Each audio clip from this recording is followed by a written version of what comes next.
मुलांची परीक्षा झाली आहे आणि मुलांना सुट्ट्या लागल्या आहेत, त्यामुळे मुलं तर खूप खुश आहेत. रोजसारखं जितक्या लवकर आपण शाळेत जायचं म्हणून तयारी करत असतो, तितक्याच लवकर आता आपण काही उठत नाही. जितक्या लवकर उठता येईल तितक्या लवकर आणि जितक्या उशिरा जमेल उठायला तितक्या उशिरा उठण्याची मुलांची सवय सुट्ट्यांमध्ये ही सुरू झालेली असते.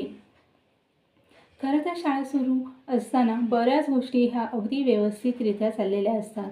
मुलांचं उठणं, खाणं, झोपणं, त्यांचा अभ्यास करणं, पुन्हा तीच दिनचर्या सुरू अगदी व्यवस्थितरित्या चालू असते. पण जेव्हा सुट्ट्या पडतात तेव्हा मात्र मुलांच्या या दिनचर्यामध्ये अत्यंत फरक पडलेला असतो. मुलं उठायला कंटाळा करतात, अभ्यास तर मुळीच करत नाहीत. शिवाय जेवढं खेळायला जमेल तेवढं खेळतात, खूप दमतात आणि संध्याकाळी खाल्लं न खाल्लं की झोपी जातात.